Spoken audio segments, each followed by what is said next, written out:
Mr. Lund, let me just start with you. I want to ask you about the scope of some of these companies. And I'll start with one that I know that you have maybe a little bit of personal history with. That's Google.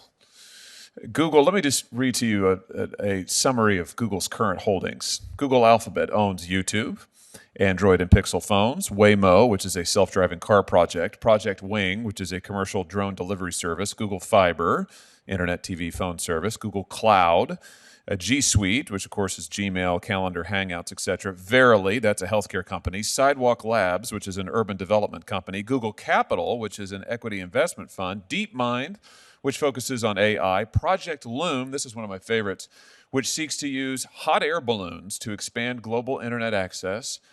Jacquard, I think I'm saying that right, which makes smart fabrics. Soli, which uses radar for touchless gesture control. And Spotlight Stories, which makes films, among other things.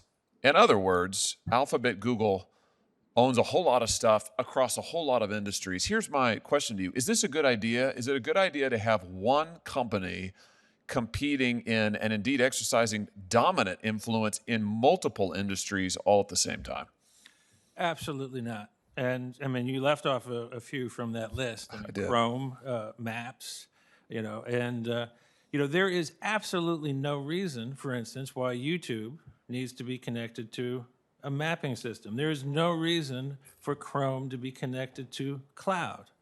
And previous generations in the United States would have said, this will not be connected. And here's an example. This happened in 1913 when the Wilson administration first came to power. They found that AT&T, the great network of that age, also controlled Western Union. And so the White House called up AT&T and said, you will spin off Western Union. And they did. And the reason is that when there does not need to be connection, there should not be connection. It's a simple rule. What about companies like, for instance, Amazon? I mean, for example, should they be able to operate a retail marketplace where you have third-party competitors selling their goods, and then Amazon itself simultaneously operate that marketplace and sell its own goods competitively on its own platform, using potentially the data it's gathered from the other third parties who are supposedly using the open platform? Is that something you think is a pro-competition policy? It's an anti-competition, pro-monopoly policy. There should never be competition between the provider of services and the customer of those services, because we know that the provider of service, if they are integrated into that business, will favor their own goods. It's a conflict of interest. It's one of the most fundamental problems in competition policy, and then traditionally we have always prohibited. We can trace it back in U.S. Federal law to the banking policy in the 1860s. So there's nothing new here. What's new is that we haven't applied these kind of rules to these corporations today. It makes me wonder if maybe we talk about updates to our antitrust laws, if we need to consider an update to the antitrust laws that makes clear that these sort of massive conglomerate mergers and holdings across industries, particularly in the tech sector, Amazon, Google, Facebook, that you can be a provider of services or you could be a seller of services. You can be a neutral platform where you sell a third-party goods like Amazon, or you could be in the business of selling those goods yourself, but you can't do all of it all at one time. Do you think something like that is advisable? Yeah, no, I think that's necessary. That would actually take us back to where this country was for 200 years.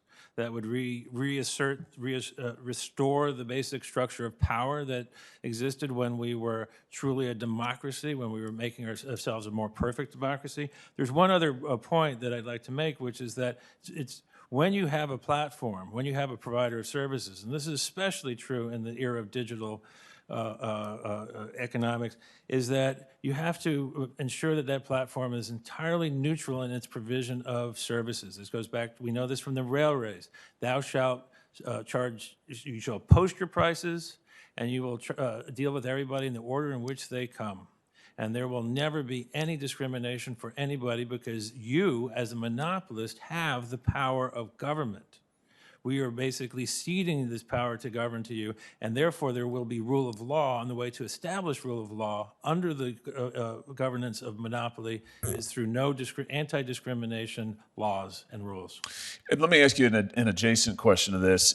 I wonder why dominant tech platforms or dominant platforms in any industry, it doesn't have to be tech, because as we know, we're seeing unprecedented consolidation. I think, as you pointed out, some of other panelists have mentioned, consolidation that we haven't seen in the country in a century, since the Gilded Age. Why should any dominant corporation be able to merge with any other entity? And let's just zero in on the tech platforms. Why should Google, for instance, or Facebook, why should they be able to buy anything else given their dominant size at this point? I mean, do you think a rule like that would prevent any mergers by a currently dominant platform, for instance, is something we should consider? Yes, our group has long supported a straight-up prohibition on super large corporations engaging in any further acquisitions. And actually, I would amend that to say that any corporation that is in court that is basically being charged with anti-democratic actions should be especially strongly applied to them.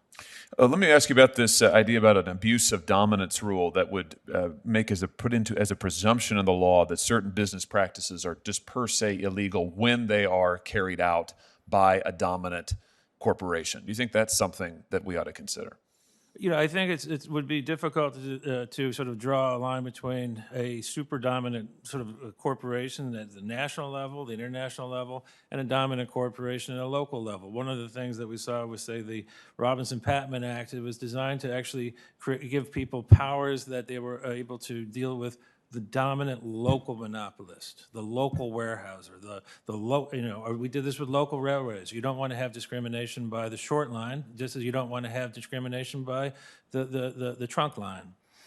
Very good. Thank you for that. In my few seconds here, Professor Rose, if I could just turn to you, can I ask you a little bit more technical question? What kind of thresholds would you like to see as optimal for horizontal merger enforcement? So thank you, Senator. I haven't come up with a particular number, but there's interesting work that's just out by one of my colleagues, Mike Winston at MIT, that suggests that just as important as it may be to bring the level for highly concentrated markets down from 2,500 to maybe something closer to the old 1,800 or 2,000 levels. It's even more important to look at the change in HHI if you want to understand the change in concentration that would be created by the merger. That seems to be much more predictive of harm than levels. And so I would think that one thing that the agencies might look at as they're reviewing the horizontal merger guidelines, as they do periodically, is to put perhaps more emphasis on those changes in concentration, even for markets that might not be as highly concentrated at least under current guidelines. Very good. My last question, Madam Chair, it's still for you, Professor Rose. Vertical mergers, under what circumstance do you think that vertical mergers along a supply chain ought to be blocked? Well, I think those are fact-intensive exercises, but I think that we have substantially under-enforced the law with respect to vertical mergers. That's an area where it is very challenging, right? The AT&T Time Warner case, I think, demonstrated that the judge had some difficulty understanding the arguments about why the merger would be anti-competitive. I think the judges, was alluded to earlier, the judges find it easier to understand witnesses and documents perhaps than economic analysis. And I think in that case, as in some other recent merger cases, perhaps the court was too willing to take the assurances of the interested executives of the parties that all would be well post-merger. But I definitely think we need to do much more aggressive vertical merger enforcement. Very good. Thank you, Madam Chair.